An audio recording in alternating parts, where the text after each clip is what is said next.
जब से सुना हूं बहुत ही मन दुखी है, बहुत दर्दनाक हादसा है।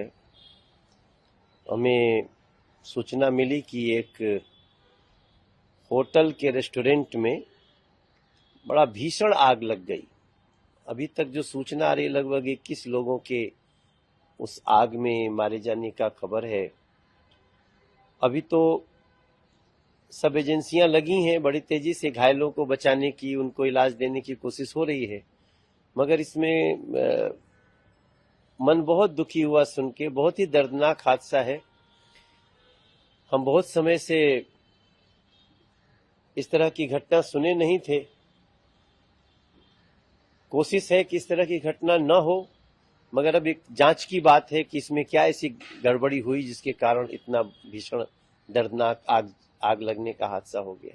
सवाल यह है कि दिल्ली की में जो प्रॉपर्टीज है तो कुछ इलीगल्स है और ऐसे ये मंजिला को ओवर क्रॉस करके बनाई जाती है कि अगर आग लग जाती है, शॉर्ट सर्किट हो जाता है तो कोई व्यवस्था नहीं है आग बुझाने के लिए।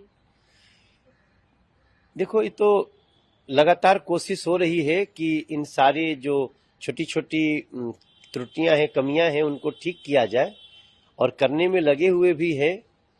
मगर निश्चित रूप से अब इस घटना के बाद तो कुछ कहना बनता नहीं है।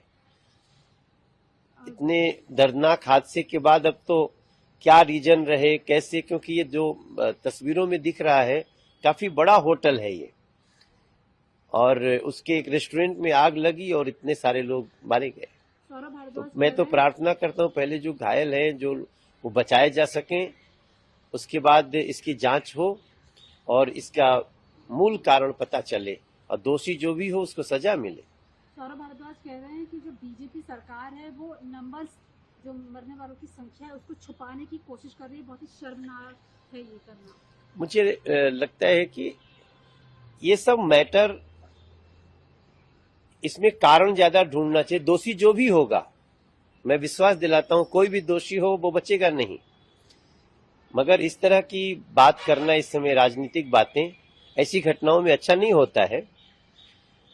क्या कमी है वो उनकी जगह मैं कह रहा हूं, हम इसको पता करेंगे क्या कौन किसका दोष है, और दिल्ली सरकार सारी जानकारी लोगों के सामने रखेगी। सुबह 8:51 की घटना है और ये आग लगने की घटना मिली थी, तो हमने पूरे सिस्टम को ऑन किया था, जिसमें डिजास्टर मैनेजमेंट है, दिल्ली सरकार के सारे डिपार्टमेंट हैं, एमसीडी है, डीएम है, डीसी हैं, सब लोग यहाँ समय पर आ गए थे। और हमारे स्थानीय नागरिकों ने मिलकर भी रेस्क्यू ऑपरेशन में पहली प्राथमिकता रेस्क्यू ऑपरेशन की थी, जिसमें हमने लोगों को बाहर निकाला। टोटल 47 लोगों का आंकड़ा इस होटल में रहने का है। ये बीएनबी का लाइसेंस इनके पास था। जो मरीज मैक्स में आते हैं उनके परिजन वहाँ पर रहते हैं।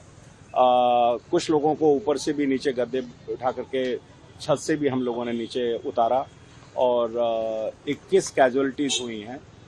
कुछ लोगों को एम्स भेजा था, 38 लोग मैक्स में आए थे और कुछ लोगों को मदन मोहन मालवीय हॉस्पिटल में भेजा था। अभी 7-8 लोग हैं जो क्रिटिकल हैं, 3 वेंटिलेटर पर हैं। अभी रेस्क्यू ऑपरेशन जो फायर का है वो वहाँ समाप्त हो गया है, अभी आग वहाँ पर नहीं है। BSES ने बहुत त्वरित काम किया कि बिजली भी काट दी थी, जिसके कारण से और पड़ोस में कहीं भी ये आग नहीं फैल पाई। तो दिल्ली पुलिस के लोगों ने विशेष करके कुछ जांबाज सिपाहियों ने अंदर घुस करके, कुछ हमारे कार्यकर्ताओं ने अपनी जान की परवाह नहीं करते हुए काफ़ी लोगों को बचाने का काम किया। अब जो कार्रवाई होनी है उसमें निश्चित रूप से जिन्होंने नॉर्म्स को ब्रेक किया है उनको इमीडिएटली गिरफ्तार करने के लिए हमने कहा, और इस तरह के जो भी बीएनबी या होटल या गेस्ट हाउस जो नॉर्म्स को तोड़ रहे हैं उनको सीलिंग के लिए भी कहा है कि उनको तुरंत सील करना चाहिए, क्योंकि पता नहीं चलता कि कौन कब कहाँ लाइसेंस 4 कमरों का लिया हुआ है लेकिन उसमें 20 कमरों में करके काम कर रहे हैं। तो ये भी निर्देशित किया।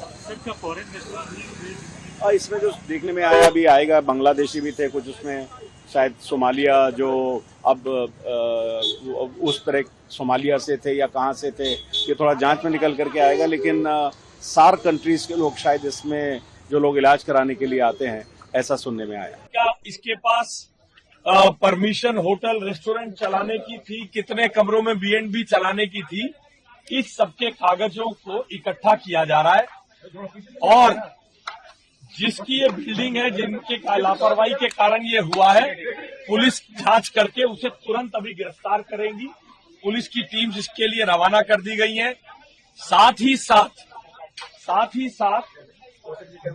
डीएम के मातहत सारे एजेंसी, नगर निगम, फायर, बिजली विभाग, पानी का विभाग, आसपास के इस एरिया में ऐसी जितनी इमारतें चल रही हैं जिसमें रही बराबर भी वायलेशन होगी, शाम तक उसकी जांच करके ऐसी सभी इमारतों को सील किया जाएगा। ऐसी कोई भी गतिविधि नगर निगम आदि सबकी, डीसी नगर निगम आदि सबको, डीएम के मातहत अभी डीडीएम में को साथ में मिलाकर। अब तक क्या किया गया? आशीष जी, स्टिकिंग बॉम्ब था, मेन सड़क पे था, ऐसा भी लीडर दूर था, फॉरेन नेशनल आते होंगे, वेरिफिकेशन होता होगा, पुलिस आती होगी। अब आप बोल रहे करेंगे कितने और?